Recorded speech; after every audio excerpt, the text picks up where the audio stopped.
We have been looking at kingdom authority. Kingdom authority, Jesus exercising the authority of the kingdom in his teaching. We saw him exercising kingdom authority over unclean spirits, demons. We saw him exercising kingdom authority over sicknesses. And today, we want to see how he further exercised the kingdom authority even in compassion. We are going to see compassion in action. Verse 35 says, and rising very early in the morning, while it was still dark, he departed and went out to a desolate place, and there he prayed. This also shows the humanity of Jesus. You know, we say Jesus Christ came both as fully God and full man. Now, here, the humanity, the human nature of Jesus is at place here. He prays. He prayed to the Father. He regarded the importance of secret prayers. He gave time to pray. Out of his busy schedule, he took time to go and pray. He sought for a solitary place, far from disturbances, far away from the world, even from his disciples, where he would be alone to enjoy communion with the Father. And look at it. It was very early in the morning, probably the best time when there will be no distractions. And so he sought a place where he will pray. We need to learn a lot from this. We have, if Jesus have a number of reasons for him not to have time to pray.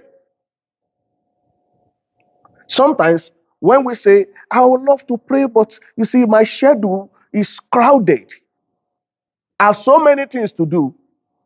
Jesus Christ has so many things to do, but he took very early in the morning, probably the best time before starting the day, before being faced with all the responsibility of the day. He ensured that having communion with the Father would be the first thing to do before he will go into the day. And we have a lot of lessons to learn from that. Now let's look at verse 36. And Simon and those who were with him searched for him, and they found him and said to him, everyone is looking for you. The disciples, they were full of zeal for the Lord. They wanted to build on the momentum of what was happening before, prior to that time. You know, how we saw last week, they brought people who were sick to him and he healed them. Now, the disciples felt it was necessary to build upon that. And they started to look for him. They saw need, physical need, but they did not see the inner need of fellowship with the Father. They only saw the need of the people. They did not see the inner need of fellowship with the Father, which can only be gotten in seclusion, a time away with the Lord. Now, there are compelling needs, as there were needs that time, as people came to meet Jesus. There will always be need. But Jesus placed fellowshipping with the Father to be of more importance than the physical needs that were around. And I tell you, we also need to be careful to set priorities right. Get our priorities right. There are needs. And now, there will always be things that will keep us busy. But when we draw our scale of preference, fellowship with the Father must be at the top. Just like what we saw here in Jesus. And verse 38, and he said to them, let us move on to the next town. He did not address the point they raised. That people were waiting for you and all that. I said, no, that I may preach there also, for that is the reason why I came out. And he went throughout all Galilee, preaching in their synagogues and casting out demons. Jesus Christ did not pray to the gallery. He wasn't seeking people's acclaim or applause. Otherwise, if they were seeking for him, he would have moved here. They were waiting for him. The disciples came to tell him that, don't you understand? People are looking for you and all that. But he said, no, I must move to the next town too to go and preach to them. He operated with focus. And in what he was doing, he was not looking for the applause or acclaim of men. Jesus Christ knew that people's applause is fickle. Approval, human approval, is erratic. Those who applauded you yesterday may turn around against you. And we saw that in Jesus' ministry. As we're going to see further, there was a time they saw the way he after the miracle of food for them that he blessed, that they ate freely, they said, we are going to make him king. They wanted to make him king, but he ran away. When he entered into Jerusalem, as we are going to see further, they were also shouting, Hosanna, blessed be the one who comes in the name of the Lord. But you remember what happened, as we are going to see later also, at the point he was to be crucified. They said, away with him, crucify him. That shows how fickle human approval could be. It is erratic. It's like a pendulum that will swing this way and we swing this side also. And so, at every particular point in time, it is wisdom for us to seek divine approval and not work for people's approval. Now, listen to this. When you have divine approval, God's approval, it is obvious that what you do will be of blessing to people. But you may have approval of the people, but you have lost divine approval. So, in anything that I'm doing, I want to ask myself, is God pleased with this? If God is pleased with it, ultimately, it will be of blessing to people. So we saw in Jesus here, he was not looking for human approval. And so he operated with focus. He had what he needed to do. Said, I must preach in the next town also. And so he moves there, and we saw him. He speaks with authority, he acts with authority, and he proved that God truly is among them in goodness and in grace. Let's look at verse 40. And a leper came to him, imploring him, kneeling said to him, if you are willing, if you can make me clean. If you will, you can make me clean. Now, leprosy at the time of Jesus was a very serious disease.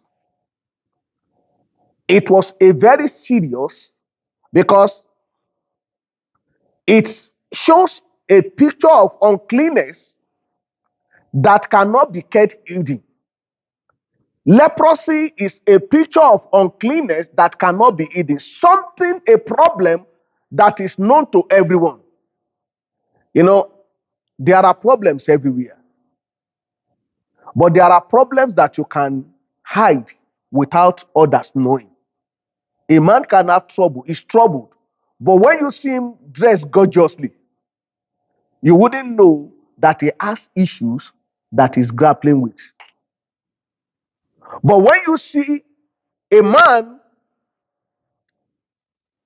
who is suffering from leprosy at that time, it was obvious for people to see, because leprosy will make them to lose their fingers, their toes, and all that. It deforms. So it's a picture of uncleanness that is open for everyone to see. And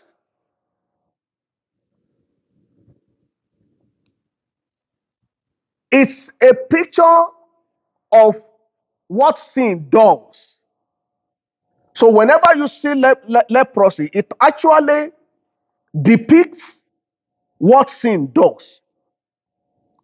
Whenever you see leprosy, leprosy had two consequences. One, immediately someone contacted leprosy at that time, because it was as a contagious disease, they would take them away from the community. He had to be living outside the community. He can no longer live in the community so as not to contaminate others. And you know the implication of that, a leper will no longer have the opportunity of service to God.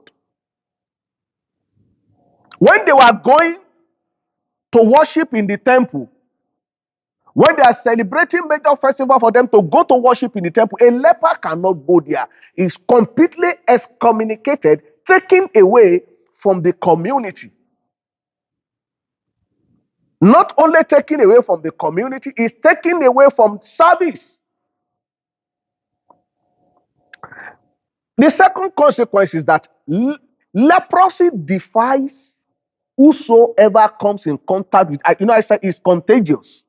And so because of that, leprosy defies whoever comes in contact with the leper. So leprosy destroys the body, the one who has it, and it also destroys the community. It was a serious matter. And so no one wants to identify with a leper. As a matter of fact, when a leper was coming at that time, he would have to announce and shout that a leper is coming, unclean, unclean. And when they heard that, they will run away, because you don't want to be contaminated. This was the situation of those who had leprosy then. No one wants to identify with them. And I said, sin does the same thing. I said, sin is a picture of leprosy. It may look sweet when you do it, but ultimately, every sin destroys the body. It destroys the one who does it. And not only that, it leads to problem to the community. But what we saw here in this verse 40, the man came to Jesus, sick, unclean, ostracized, and living in shame. He came to Jesus. Look at it in that verse 40. And the leper came to him, imploring him and kneeling, said to him, "If you will, you can make me clean." The leper was sick, living in shame, ostracized from the community, and he does not like that. Obviously, no one will like such a terrible situation. He came to Jesus, and Jesus did not run away from him. And Jesus, verse 41, moved with pity, he stretched out his hand and touched him and said to him, "I will be clean."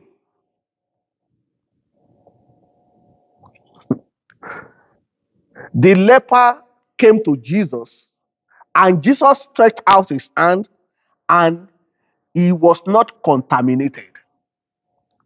That shows us something about Jesus. He does not discriminate.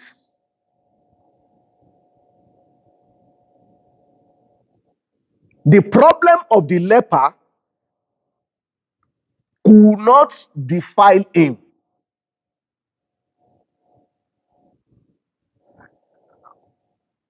The leper had faith in the power that is in the Lord. He said, if you are willing, you can make me clean. He did not doubt the ability of Jesus. He only questioned whether he was willing. It was not a question of, I doubt if he can do this. He knew he could do it. You know what we read the other time? How people were sick and they went to him and he healed them. The leper knew if he could exercise authority over unclean spirit and over demons, and over sickness, then his leprosy could also be handled by him. And Jesus shows so much compassion. Look at that verse 41 again. Moved with pity, he stretched out his hand and touched him. And said to him, I will be clean. At that time, I said, when a leper is coming, he will shout, unclean, unclean, and people will run away. No one will get, we want to meet a leper on the way. But here we saw Jesus, out of compassion, he touched the man. Not just making the man to meet with him, to speak with him, he touched him. He said, I will and be clean. And this testifies of his power and his compassion. Jesus is compassionate. Even though this man was living in shame, living ostracized from the community, prevented from service to God, Jesus showed compassion to him. Although he was despised and rejected by the people, the community, by everyone, when he came to Jesus, that was why I said, if you are willing, you can help me. And Jesus said, I am willing, I am. He is ever willing. Praise the Lord. Look at it. Verse 41 and 42, I will read it again. Moved with pity, he stretched out his hand and touched him and said to him, I will be clean. And immediately the leprosy left him and he was made clean. When he touched the leper, he stretched the hand on him and the man became clean. The deadliest skin disease called leprosy disappeared from him. He became clean. Leprosy disappeared at the touch of Jesus. When leprosy came in contact with Jesus, it could not defy him. Leprosy could not defy Jesus. Rather, leprosy gave way when it comes in contact with Jesus. It disappears immediately at the touch of Jesus.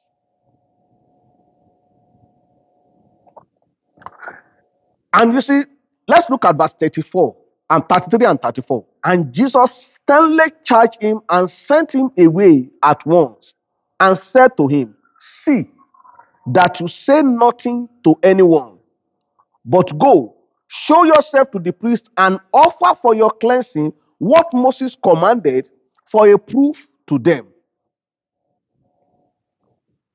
This support what we said the other time. Jesus was not interested in seeking approval of people.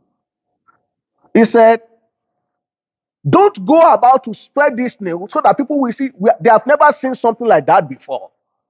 It has never happened that a leper will be made clean just by the touching.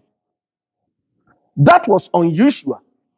That will also make people it will make the fame of Jesus to spread, but he was not interested in just people seeking his approval. He was not chasing clouds. He came for a purpose. And he told the leper, go and show yourself to the priest. Why? To pay those things commanded by Moses. Because if someone had leprosy and is to be restored back into the community, he must do certain things for his cleansing. Otherwise, he will no longer be allowed to come into the community. So, for this man to go back into the community, then he will need to go and meet the priest to do the necessary requirements, the rituals required for him to go back into the community. And so that was why he said the man should go and meet the priest. He was not saying go and be telling people so that they will know that the healer is here. In Leviticus chapter 13 and 14, there are requirements there that those who had the plague of leprosy, what they will do if they were to be restored back into the community. And that was what Jesus asked him to do. He was not interested in just people knowing about what he did. He had a focus. Let's look at verse 45. But he went out and began to talk freely about it, to spread the news, so that Jesus could no longer openly enter a town, but was out in desolate places, and people were coming to him from every quarter. In spite of the prohibition that don't go about and spread news and all that, the guy could not keep quiet. I can see the picture of a man that was excited, a man whose shame has been taken away, a man who could go back to be reintegrated into the society. He became so carried away and he went about spreading the news. And look at something that happened. When the news was so much, Jesus could no longer go into the community. He was in desolate places. Why the man went into the community? When that story started, the man was outside the community. He was ostracized. He could not go into the community. But look at how it ended. There's a change of places. Jesus allowed the man to be reintegrated back into the society while he took the place of that man. The shame that prevented the man from associating with others was taken away. He was cleansed. It made it possible for the man to be restored back into the community. He took over his place and gave his own place to the man. And that is what Christ came to do. Taking over our place and offering his place to us. You know, we said leprosy will not make a man to be able to fellowship with God or be in the community. Jesus, that is what sin does. Prevents a man from having fellowship with God. Because the eyes of God is so holy to behold iniquity. But for us to be able to have fellowship with God, Jesus came to do exchange, take our place and offer his place for us. So what we saw here is compassion in action. Jesus took the place of the man. And he allowed the man to go into the community while he was outside. But something happened there. Even though he was in desolate places, people still trooped to go and meet him. Because he cannot be contaminated. Even though he carries our shame, he cannot be filled.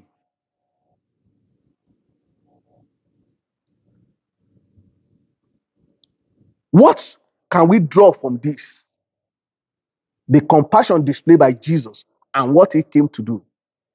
Jesus Christ does not discriminate.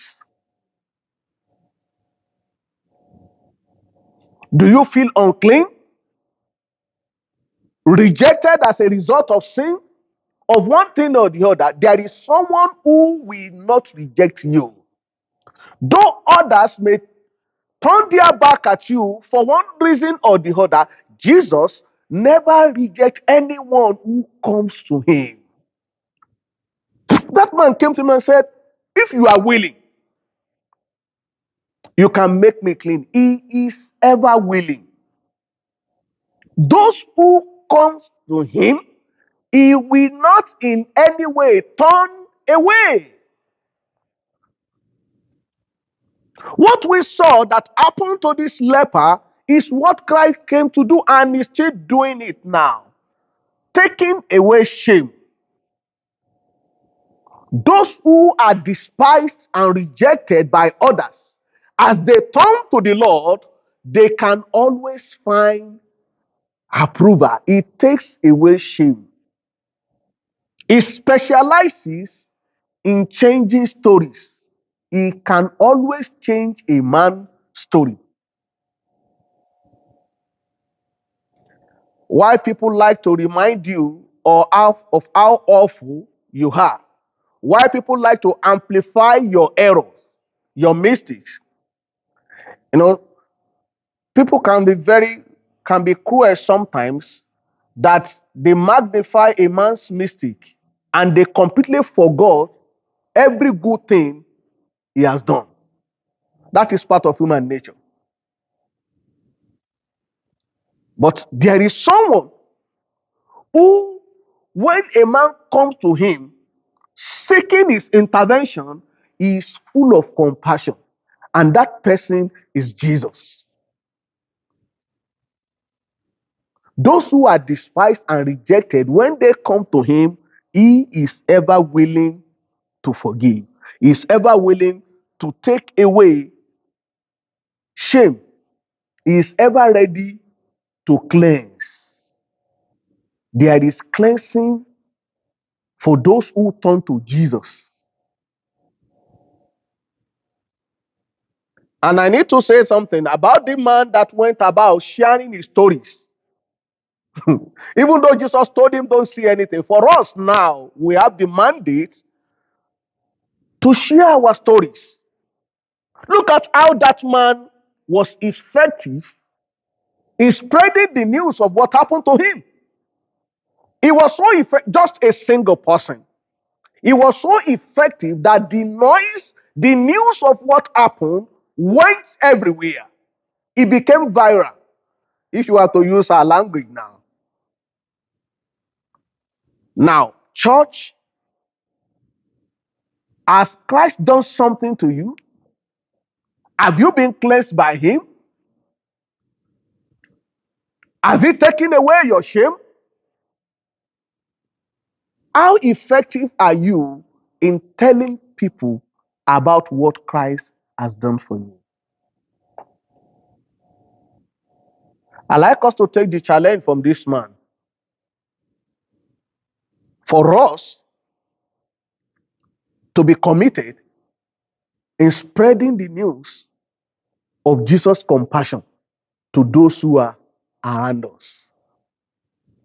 Another thing I would like to point our attention to is the fact that Jesus, being God, he took time to have time for fellowship in prayers.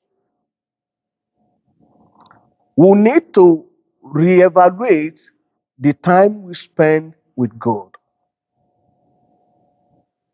Someone is saying, well, Pastor, I am very busy. I know the modern time we are full of so many things, busy. But in the midst of being busy, tight schedule, I ask the question, when someone tells me I'm very busy, I say, well, do you have time to eat? As busy as you are, do you have time to eat?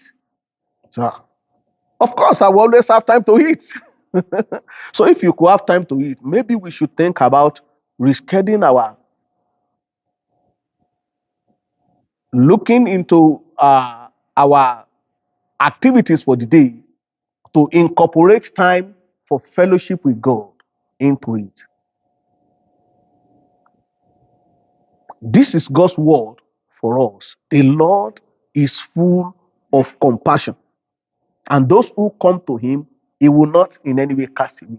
And if we have received compassion from the Lord, we should be willing to let others know. Spread the news of this compassionate Lord.